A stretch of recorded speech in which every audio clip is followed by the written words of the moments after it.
Hello everyone, hopefully you can hear me. Welcome to this session, which is Education on Air, Transforming Feedback with G Suite. My name is Ollie Trussell and I'll introduce myself momentarily. I'm going to quickly pass you over to my co-presenter today, Dean. He'll be moderating. He'll tell you a bit more about the session. Dean, over to you. Thanks, Ollie. So my name's Dean Stokes. I'm the UK Director for Apps Events. And I'm here on Ollie's session just to keep an eye on all the questions that you've got if anything comes up. And Ollie is going to be talking about transforming feedback using all of the G Suite tools and giving you some great tips and tricks to follow along as well. So if you've got any questions, put them below the video and then we'll stop about halfway to have a look at those and then again at the end. So over to you, Ollie. Perfect. Thanks very much, Dean. So as you said, my name's Ollie Trussell. I am a teacher from the UK and I'll quickly talk you through the overview of what we're going to go through today. So, as I said, there's three strings to my bow as such. I'm a teacher by trade, so I'm a UK maths and science secondary teacher. I teach 2 days a week for a small group of 17 students and we do one-to-one Chromebook work, and I'll tell a bit more about that later. I'm also a Google certified innovator, so I was with Dean in 2013 in London. We went through that system and I'll talk a bit more about that later on as well. And also I'm really lucky in the fact that I am a Google certified trainer. And so with my company School Smart Cloud, we offer training and solutions for schools. And I get to visit lots of different schools and work with different teachers and students in the UK and further afield. So today, what we're going to do is just quickly spend some time looking at the agenda. And I'm going to show you a few things that's going to really transform the way you give feedback with Google tools. And so the main benefit of using this is to firstly improve your efficiency and then improve the feedback that students receive, which we know has massive impact on their outcomes. So we're going to start off by looking at some time-saving tips. We're going to look at something called marking rubrics. Then we're going to look at really interesting ways of using peer assessment in the classroom. I'm going to show you how to give feedback with videos and then some really quick instant writing analysis. So all of these tools are going to improve your feedback and save you time in the process. So our first section is time-saving tips. And you may have seen some of these before. Hopefully everyone's going to learn something new today. The first one I'm going to go through is something called Permanent Clipboard, which is a Google Chrome extension that allows you to really save a lot of time when marking. So I found as a teacher that when I would set work, I found that when I'm giving feedback to students, they always make the same mistakes and I end up writing the same thing over and over again. And it was a bit annoying and a bit inefficient. And I found that the quality of my feedback wasn't that useful because I was actually getting a bit bored and bogged down with just the weight of marking and things I was having to correct. So you'll find that kind of spelling, a common thing that people mistake. Also, people not starting sentences with capital letters. So I'd end up writing the same thing over and over again in books or when giving feedback online. This extension, Permanent Clipboard, allows you to save a bank of comments, which you can use whenever you want. So for example here, this is a Google Doc, which I've set through Classroom, and I get the option to add comments here. So I could say, please check your spelling. And I could write in there and give a comment. But using Permanent Clipboard, I get the option to just automatically add that comment here. And likewise, I've got here, you start a sentence without a capital letter. So I can click here, and instead of writing, you started a sentence without a capital letter, please correct it. I can insert from Permanent Clipboard and copy that there, which is quite nice. There's a few other things here. So this sentence hasn't finished with a full stop or some punctuation. So I just add my comment, insert from Permanent Clipboard, and choose my ending sentence. And what's really nice is you can also add links to YouTube videos. So the quality of your comments become much more improved by adding video, which students can then watch as well. And it's really easy to use. So once you install it, all the links are on the slides that I've given you here. But up here, if I want to add a new entry, so let's say if I want some commas, and I could say, split this sentence up as it is two separate clauses. So that comment is now saved in my bank and I can use this whenever I want. So for example, in this sentence here, that's a bit too long, I can add a comment, and instead of me writing that every time, I just choose that thing there, and there it is. And I can use that on every document I mark. So it's going to save you a heap of time.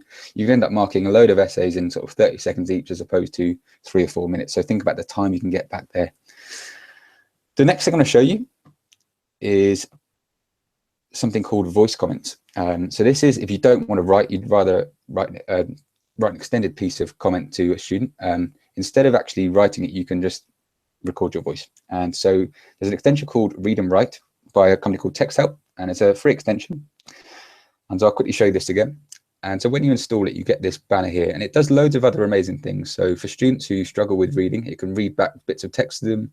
You can highlight text and collect it in a new document. There's an image dictionary. But the thing I'm going to quickly show you now is a thing called voice comments. So let's say if I've got here a simple spelling mistake, I could add a voice note. Hi, Levi. Here you've made this classic spelling mistake. We went through this in our spelling test last week, so please try and remember, look back in your book if need to. So I stop that, insert the comment. And then what happens to the student is when they come and open their document, they will see a comment in the side, and it will have a link for them to play it back. And when they hover over it, they can just play the comment back, and it will play for them on their screen. All right, so it's a lot easier than actually having to write stuff. And that's a free tool called Read and Write. Right, the next thing I'm going to show you today is all about marking rubrics. And so you've probably seen or used these before. If you have criteria you want to meet. And so I'm going to show you an example, and it's using something called Doctopus and Goobric. So I've given a video walkthrough here on the slides, which you can take away. And there's also a written guide and links to everything that you need. But I'm not going to go through the full setup. What I'm going to do is I'm going to show you an example of how you could use this. So I'm going to open up two things and show you there. So this here is what I call a rubric, and it's a really basic one for that assignment you just saw there, where I've got three categories: not met, met or exceeded, and then different criteria, so pictures, spelling or writing style. So normally what teachers would do is they might have to print this out, highlight it, stick it in their books, and it's quite an arduous process, and it's really difficult to collate that information into one central area. What this add-on Doctopus does is it allows you to sync with a Google Classroom assignment, and I've already set it up here. And you can attach that rubric to make your marking a lot quicker and easier. So we've already marked a few, as you can see, and I'll show you how this process works. I still haven't marked that one there, Levi's, which I was just going through. So what I'm going to do is I'm going to go to the document, and once you install Doctopus and Goobric, if you click on this web app launcher from any document that you've attached, it opens up a brand new page. And what you'll notice is in the top bar, the rubric that I had before is put into a really lovely, easy to use thing. So instead of having to highlight, I simply just click. So if I click on the pictures section, you'll notice this is identical to this rubric here. It's got all the criteria through there. So if I click on pictures, it's got at least one picture. So I would click on there for that student. I then go across to spelling. There's lots of spelling errors, so I tick that box there. And the writing style, it's only really short sentences, so I click that there. I might want to leave Levi a little comment and say, please correct your spellings. And then you've got a few options here, so you can auto advance on submit. So if you're going through lots of work, it's a really quick process. And then what happens is after you've done that, the scores get emailed to Levi, and also at the bottom of each document, there's a time-stamped rubric for the student with the comment you've just put there, which is really handy. And so if you do this once and then come back to it again, then you can see the progress over time, which is really useful in UK schools, particularly when you have Ofsted breathing down your back. What's also nicer is all that information comes onto one spreadsheet. So you have that as a teacher. You've got a complete analysis of your class on one sheet, which is really, really handy. So that is Doctopus and Goobric. And as I said, all of the instructions and setup guide are on here. So there's a full video, a nice work document to go through there. It takes about 4 minutes to set up, but it saves you a heap of time in the future. So Dean, just at that point there, it might be a good point to break and see if we've got any questions. Yeah, so no questions, no specific questions just yet. There's about 85 people with us at the moment. Hello, everyone. And Robert from Finland is here, and he's saying, Ollie, that you made angels sing again. Very kind of you, Robert. Thank you. A little creepy, but kind. Right, so the next thing I'm going to walk you through to is something called peer assessment. And peer assessment is a really lovely thing to do in your classroom. It really kind of empowers students. But what I found with traditional methods is it wasn't that effective. And if you had students who liked each other, they'd end up giving them 10 out of 10 or a grade A. And the comments weren't very constructive. It was more just, this is great, or you're cool. What students also struggle with is actually working out what they're trying to mark. And so Google Forms are a fantastic tool for using peer assessment with. So this is the workflow that I use for peer assessment using a tool called DocAppender. So the first thing I do is make sure the work's set through Google Classroom. And the benefit of that is all the work's automatically saved in a Google Drive folder for me. Then after that, I create a Google form with the kind of template of what I want them to mark for. So as students go through and mark each other's work, it will kind of tell them what to look for. And then the DocAppender is the really clever add-on that links the Google Classroom assignments with that form. So after a student marks the form and they've chosen which student they marked, it automatically goes to that student, gets stamped on their document, and everything's beautifully saved on a spreadsheet for you to see. So I'm going to show you an example of that. And so let's have a look over here. So this is in the Google Classroom again. So after everyone's done the work, I'd add this new thing called peer assessment. So I'd put a link here for the class to see, and this is everyone's work in the class. So I pair the students up, and then they can maybe mark 1, 2, or 3 different documents. They just go and choose who they want.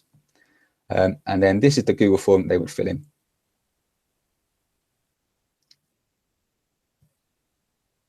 So I'll quickly show you where you would find this. So this is what students would do. So if I was marking Levi's, I would choose it there. Did they include a picture? Yes. How many paragraphs did they do? So I'd go through and check. So they've got 2 paragraphs. And how good was it? Maybe a 4. How was their spelling? It needs a lot of work. Please correct your spellings. And then submit. So what happens is that gets submitted, and Google Forms are really clever. It all gets saved on a spreadsheet. So the teacher, I can see it all. But what's also really handy is down here, automatically, that information I just filled out on the form gets stamped on the bottom of the student's document. So they get their feedback from their peers instantly. On top of that, as I said, all the responses come through to a spreadsheet, and it's color coded there. So you can see that response that I just filled out there, and I get a nice overview as a teacher of how everyone's work's done. So this is really easy to set up. So when you create a form, let's go back to the form here. It's an add-on. So add-ons extend the functionality of Google Forms, and they're also available in Sheets, Docs, and now Slides. So what you'll see is in the top corner here, just in the menu bar, there'll be a jigsaw puzzle shape that comes up. Once you've installed it, it's just loading through. And these are where your add-ons live. So it's called DocAppender, and it's really simple to use. So I set up this question, which document did you mark? And I didn't manually populate these questions through here. What I did is I chose a folder in my Google Drive, which is your favorite person. So this was the assignment folder from Google Classroom. I then chose that question, which document did you mark? And I press save and populate selected question. And what that does is it automatically brings in all of those assignments and puts them as those choices there. The next option you do is choose which of these form responses you would like stamped on the document. All right. So I chose not to include timestamp and username. And the reason is I don't want the students to see who marked their work. So I want to keep it completely anonymous for the students receiving the feedback. But myself as the teacher, I get a full overview of who has marked who, which is really handy as well. There's certain bits, so I can choose which bits I want to include and uninclude. And I press save changes, and that is it. So every time someone fills out that form, it automatically links up with those student documents. So DocAppender is a really useful tool. That wasn't possibly the best example there, but I'll show you another example here. This is some real work that I did with my Year 8s last week, and it's just really useful. So I got them to rate, are their area calculations correct? Have they filled in their farm completely? Any other comments? It just gives you a nice overview as to how the whole class has done, which you wouldn't traditionally got with normal peer assessment. Okay, so moving on. The next part of the Transforming Feedback Suite I'm going to show you is video feedback. And so this is, again, really powerful for students who don't like reading extended bits of writing in your comments, but quite happily will sit there and watch a minute or so video of you talking at them. So we've been experimenting this for the last 6 months or so, and the feedback from students is that they love having their teacher actually talk about their work. It feels really personal. From a teacher's perspective, it saves you a lot of time because you don't have to actually write. You just literally talk at the work as you're looking through it. And so it saves everyone's a lot of time. And the way we do it is using called Screencastify. And again, it's a Chrome extension, and it syncs with Google Drive. So every time you make a recording, it's automatically saved on Google Drive. And I'm going to show you how to use it now, again, on this same document. So I'll take you back over to that document here. And how I would use this as a teacher is when I first open up the document, if I knew I was going to give some video feedback, I would just click this box up here. And so this is Screencastify, and you get a few options. So I normally always choose desktop. and I make sure I'm recording my microphone, and this bit is up to you. So if you are marking at home in your pajamas on a Sunday morning, you probably don't want a webcam of your face in the bottom right hand corner. But if you're feeling in a professional mood, the students really like having a picture of you as you're talking at it. It makes it feel really personal to them. And then when you're ready, you just press record desktop, press share, and I'm now recording. So I say, hey, Levi, thanks for your work here. As I've highlighted, there's a few spelling mistakes I'd like you to kind of improve. This sentence here needs a bit of splitting up. And maybe here you've just started a few sentences without capital letters again. Could you add in a few more sentences explaining kind of exactly why and what your future aspirations are? So when you press stop, that automatically gets recorded. And I'll play that back for you.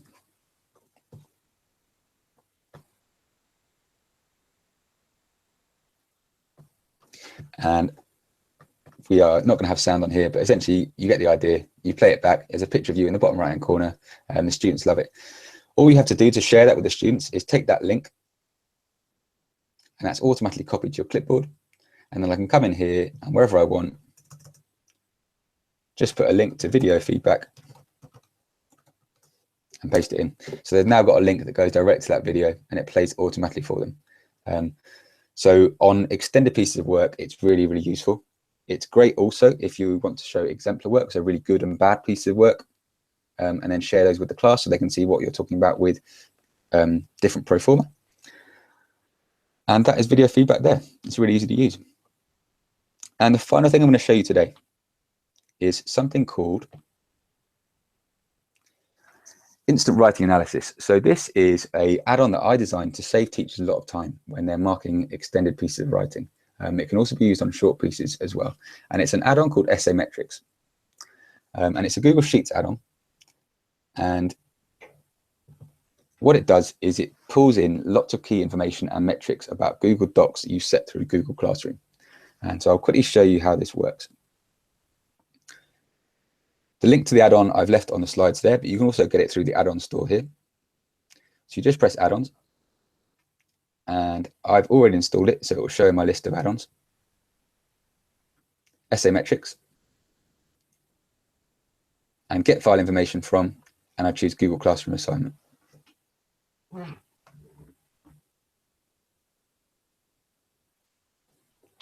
I'm then going to choose my class. So I choose the classroom that the work was set through. I choose the assignment and press import. And then what that does is within a few moments, it pulls in all the documents you've set with links to their URLs, and it gives in all the information here. So it starts off with simple stuff like word counts and sentence counts. It also gives an average reading age, which is quite useful just to get an overview of how the class have done. And it also adds a few extra bits and bobs here. So let's just expand this, and I'll take you across and show you what we're looking at. So I can see that for all these here, one of my favorite ones is it counts how many sentences start without capital letters, which is really, really useful. So I can see here, this column, it tells me how many sentences start without capital letters. So it's a really nice overview of your whole class. It tells you how many times each person's gone back and revised their work, so how many times they've gone back onto it. So if you've asked students to redraft work, you can see at a glance whether they've done it. It also tells it when it was last updated. At the end here, there's the option to give specific notes to students. So you don't actually have to open the work. You could just give some work or comment or feedback here, say, please check sentences without capital letters. And even better, there's the option in the extra tools to count specific keywords, which is really handy. So if I've set an assignment on something where I've asked them to use a specific set of keywords, I can add these in here. So this was about favorite keywords. So let's chuck in a few keywords that might have appeared. So this document was asking people to say who their favorite person was. So what you'll notice is it will look through each document and it will tell you how many times each of those words have been mentioned, which is really, really handy. So that's called Essay Metrics, and I'll quickly show you an example of one that I used with a group, so you can see it in a bit more clarity. Just loading through. What also, you get the option to email summary, so you can email this summary that you've got here and stamp it at the bottom of documents, which is really useful. So you can allow students to see all their word count, their reading age. You can put notes, you can put strength comments, target comments, and everything through here, and you can stamp them at the bottom of documents and automatically email all students at the click of a button, which is again very useful. So here is an example of a science nutrition video script that I asked them to do, where I used both Doctopus and SA Metrics on it. And so this is some real work. And you'll see over here, I've added in comments. All these comments got stamped and emailed to the students automatically. And over here, I've just color coded which words were used and which ones weren't. So I noticed that none of my students mentioned the word calorie, which is one of the keywords I asked them to use. So I could instantly address that as a group. And likewise, we had here vitamin D wasn't really mentioned except by one student. And so I get that one student to share their work and what they wrote. So it's really nice just getting a really good overview without having to trawl through everyone's documents. So that is SA Metrics. It's a free add-on, and please feel free to get in touch if you have any suggestions you would like to improve on it. So that pretty much wraps us up, and that brings us to a Q&A session. So Dean, I wonder if anyone's got any questions on there. Yeah, so there's about 105 people with us for most of that session. They're still here now. There are a few questions actually, so I'm just going to skim through them now. Perfect. Eric has asked, can the voice comments on the Google Doc work in the iOS app? Excuse me, or only on a Chromebook? At the minute, some add-ons are through onto the iOS app for doc sheets and slides. I'm not sure whether Read and Write is. I'll have to check that out for you. It's worth just exploring the add-ons menu. I don't know if you know, Dean. Yeah, so the answer is it will work on the iOS app, not using Read and Write, but essentially all that does is leaves a comment with a link to the audio file in your Google Drive. So the comment will still appear on the iOS app, and the student can just click the link. It will open up their Drive app, and they'll be able to play the audio. So you have to actually record you have to use a Chromebook or Mac or laptop device to record. To actually record, yeah. Okay, perfect. Lester has said that your tips are very smart. Thanks, Lester. And George Adjens said, 1 minute in and my mind is blown. And then he said, so far this session has been more useful to my instruction than the last 4 years of PD combined. That's quite an accolade. I'll take that. That is quite an accolade. Thanks very much, George. Flora has said, does SA Metrics use Doctopus? Great question, Flora. No, SA Metrics is something separate. So they are two separate tools. SA Metrics is a standalone tool. It's really simple to run. You just press it and it automatically imports all the data for you. Great. Marta saying, awesome. Does the, then we've got Bim who says, does the SA Metrics add-on work with PDFs? Hi, Bim. Unfortunately, at the minute, it only works with Google Docs. Just because of the API, you can't read the text from a PDF programmatically. It only works with Google Docs, I'm afraid. Yeah, top tip though, if you have a PDF in Drive and right click and go open with Google Docs, it will use OCR to attempt to turn that text into readable text. And it's actually pretty good. So if you did have students submitting PDFs, you could then manually turn them into Google Docs within your Google Drive, and SA Metrics just uses a Google Drive folder. So that would work in essence. Yeah, we've got Jesper that says, definitely the best presentation today. That, you know, you're getting some good feedback here, Ollie. It really shows how powerful a tool is for a student's feedback to other students. Lovely. Thanks very much. I've just seen go on. Kathleen said, have you found the free version of Screencastify is enough for school use? I've just seen that pop through. Absolutely. I've been using it for a long time. The paid version is quite useful if you want to make animated GIFs. But for a general school teacher, the free version is great. You do get a little watermark in the bottom right-hand corner, but students don't mind. Great. We've got D. Dan who says, you're now on their Christmas list. Flora says, great, Ollie. It's been brilliant. God, there's so many questions coming in now. Any tips or add-ons for making a meaningful mark book? A meaningful mark book. The gradebook template from Google Sheets is pretty useful. So it might be worth starting there and seeing where you get. So if you go to the sheets.google.com, you get the templates at the top. So it's worth exploring the gradebook feature there and see if that will meet your needs. Carla has said her elementary students don't have active email accounts. So in that situation, how would students access your comments using the Metrics add-on?